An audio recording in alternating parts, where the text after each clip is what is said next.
Shalom. First and foremost, I want to give all praises, honor, and glory to Yahweh, Bahasham Yahushai, Bahasham Recha Kodesh. Double honors to the elders and the apostles of Great Millstone, and peace and blessings to the elect. And today we're going to go into the book of Genesis, the 8th chapter, as the Lord has begun already flooding the earth. And we now have Noah and his family in the ark as the Lord continues to flood the earth. So this is Genesis chapter 8, verse 1. And God remembered Noah and every living thing and all the cattle that was with him in the ark. And God made a wind to pass over the earth, and the waters assuaged. So once the Lord remembered Noah, he sent, it's interesting, kind of like how he sent a wind during the time of Moses when he pointed his staff and then the waters parted. So when the Lord sent that wind, it commenced the waters to start to now, when it says assuaged, it means it started to recede. Okay, so it was no longer prevailing on the face of the earth. Now, it doesn't mean the water disappeared, but it just means that the water now started to go down little by little.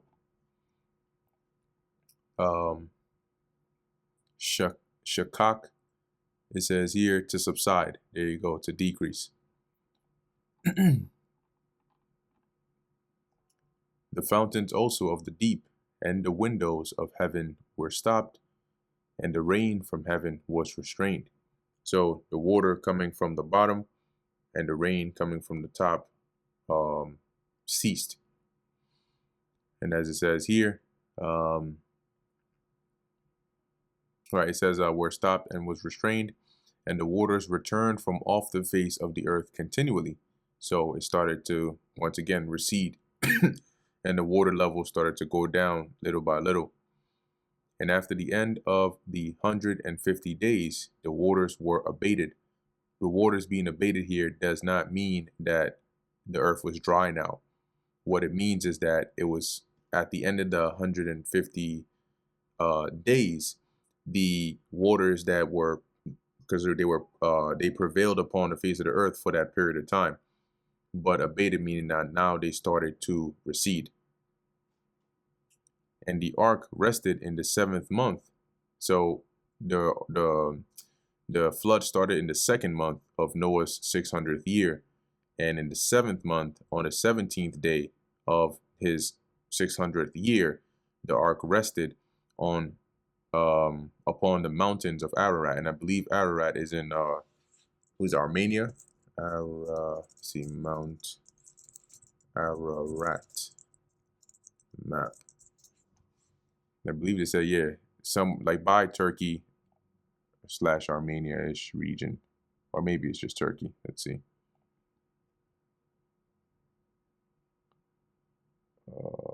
Yeah, so it's more on the eastern side of Turkey, closer to Armenia. Yeah, right there, as they place it over there. So in any case, and the ark rested there because that, as it says, on the mountains of Ararat. So that had to be likely one of the tallest mountains at the time, where the ark was able to set on it, but there was still water all around. It's just that the ark wasn't floating on the top of the water now because the waters were going down, and so was the ark. And the waters decreased continually until the 10th month. On the first day of the month were the tops of the mountains seen. So now the rest of the mountains, right, were now starting to become visible, the tops of them, because once again, the water started to recede, more and more and more. Now we're at the 10th month. And Noah and his family are still in the ark at this point. And it came to pass at the end of 40 days, so an additional 40 days later, that Noah opened the window of the ark which he had made. And he sent forth a raven, which went forth to and fro until the waters were dried up from off the earth. So it would go back and forth, periodically checking, right, until eventually the waters were completely dried from the face of the earth. It says here, NLT, the bird flew back and forth and released a raven. The bird flew back and forth until the flood waters on the earth had dried up. Similarly, right, in verse 8, also he sent forth a dove from him to see if the waters were abated from off the face of the ground. But the dove found no rest for the sole of her foot, and she returned unto him into the ark, for the waters were on the face of the whole earth. So he let out the dove. It flew, and there were no trees that it could see or anything like that. So there wasn't any good place for it to land. That's what it means by the rest for the sole of her foot. And so because it couldn't find any place to land, it returned back to the ark. And because that was the proof to Noah that, okay, the waters are still high upon the face of the earth. Even though it's going down, it's still flooded at this point. Then he put forth his hand and took her and pulled her in onto him in the ark. And he had to do this, right? Because he was on a higher altitude than the rest. Remember, the mountains that he landed on were pretty high. So, you may not be able to see everything else directly under you, considering how high or how tall the ark itself was. So you didn't want to risk opening the door or removing the covering, and it's not the appropriate time yet. Hence, he used this method of sending out the dove. So the dove came back. He set his hand out. It landed on his hand. He pulled it back into the ark. And he stayed yet another 7 days, or yet other 7 days. And again, he sent forth the dove out of the ark. So he waited another week and then let the dove out again. And the dove came in to him in the evening, and lo, in her mouth was an olive leaf plucked off. So what does that tell you? If she was able to come with an olive leaf, that means that the waters are low enough to where the trees are now visible. So Noah knew that the waters were abated from off the earth. So that was his indicator. Because at first the waters, even the trees were covered under the water. And he stayed yet other 7 days. So he waited an additional week and sent forth the dove, which returned not again unto him anymore. And why didn't it return? Because it was good now, right? It could land. The waters had gone down enough to where it could land on trees and go about without having to rely on the ark as its resting place anymore. And that was an indicator to Noah as well.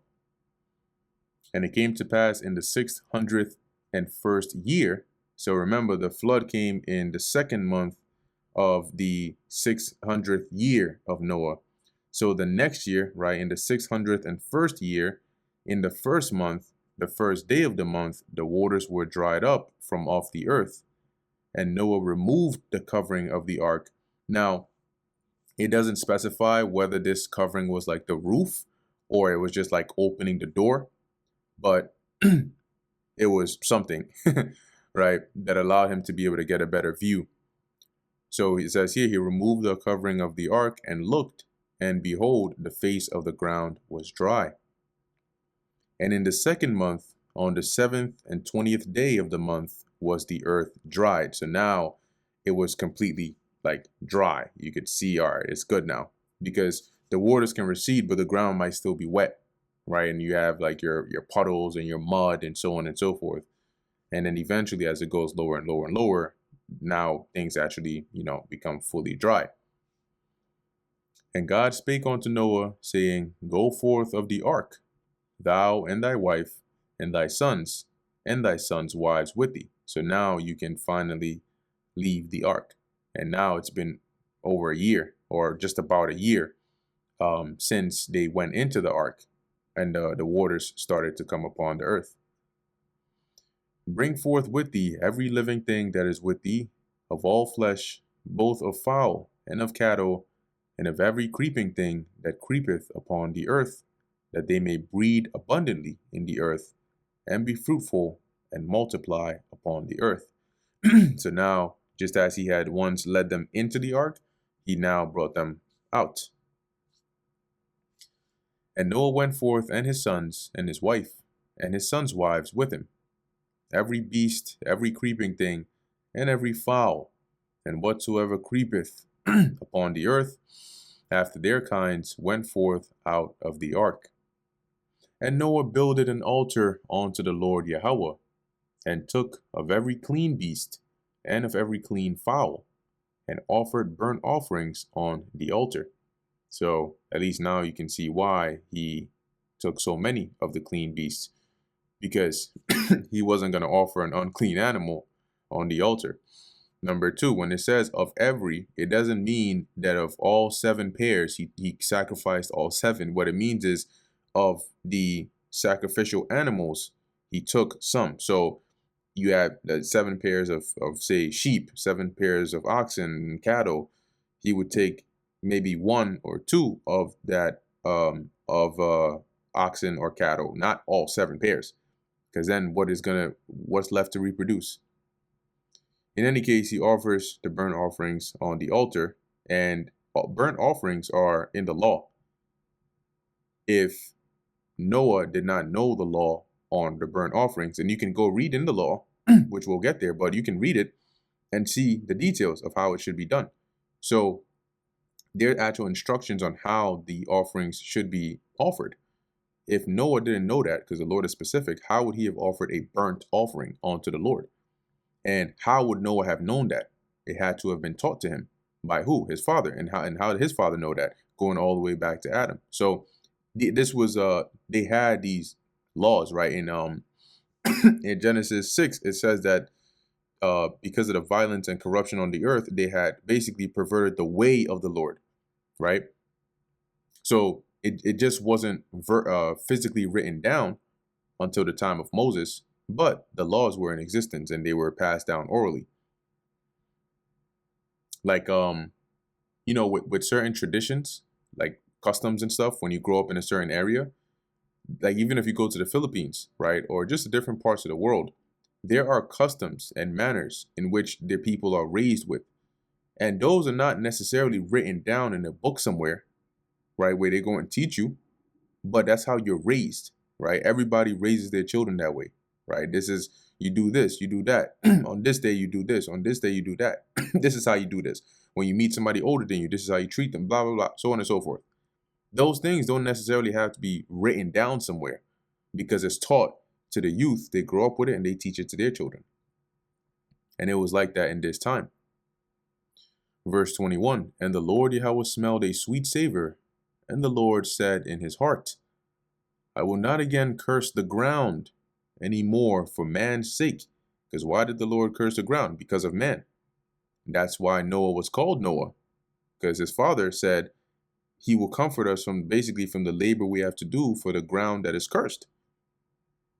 Or else until today we'd be struggling. There wouldn't be such a thing as the land of milk and honey if the ground was cursed. But the Lord lifted that and said he would no longer do that. For the imagination of man's heart is evil from his youth, right? Meaning, like, regardless of the evil imaginations of, creation of man's heart. That's why it tells you, I think in Jeremiah, that the heart is desperately wicked, right? The flesh, that is. Neither will I again, because why did the Lord curse the ground in the first place? Because of the imagination of man's heart. Neither will I again smite anymore every living thing as I have done. So somebody might say, oh, well, isn't he going to destroy it again? But he said, as I have done. And how did he do it? By water. So yeah, he's going to bring a second death, but it won't be in the same manner as the first. And this time, a lot more people will be delivered than just Noah or just 8 souls.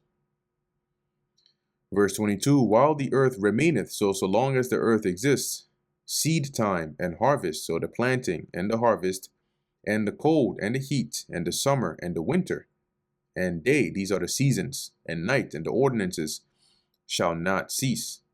All right. So that's why we have these cycles and these seasons even till today. And that brings us to the end of the book of Genesis, the 8th chapter. And Lord willing, that was edifying to the elect. In closing, I want to give all praises, honor, and glory to Yahweh, Bahasham, Yahushai, Bahasham, Recha, Kodash. Until next time, Shalom.